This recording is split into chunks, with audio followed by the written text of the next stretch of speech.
وكنا نخوض مع الخائضين وكنا نكذب بيوم الدين حتى أتانا اليقين ও ভাই আখিরাতের ইয়াকিন বাড়াও। বহুত মানুষের আমরা খান্দ বইয়া বইয়া নিয়ে কবর তৈয়া আইছে।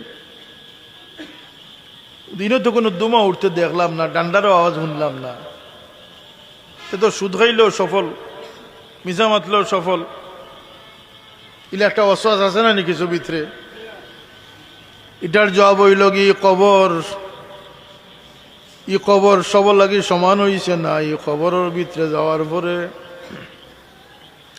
মানুষের উপরে যে শীতমায় যে মুশকিলাত আয়, আল্লাহ জিন্নাত আর ইনসানের লাগি এটারে পর্দা করে দিলেই সৈন জীবজন্তু শুনে বুঝে যে কবরের মাঝে খিতাও। মানুষের জিন্নাতে আল্লাহ এই শক্তির থেকে মাহরুম করছেন, কারণ এরা পরীক্ষা দিত, এরা স্বাধীনভাবে চলিয়ে গিয়া পরীক্ষার সম্মুখীন হইত। এর লাগিয়া আখিরাতের প্রতি আল্লাহ আমরা পূর্ণ আস্থা বিশ্বাস জন্মাই দেখো সবে আমিন। আখিরাত আমানতু বিল্লাহি ওয়া মালাইকাতিহি ওয়া কুতুবিহি ওয়া রুসুলি ওয়াল ইয়াউমিল আখির।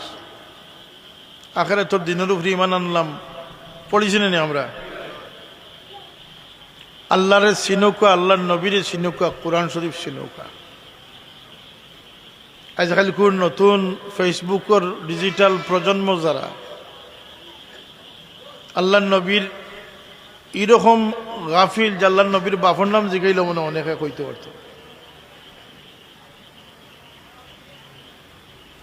আগর জমানাত মসজিদে পড়াইতে না নি, সাইর কুরসি সাইর ফরজ ওই পড়াইতে না নি।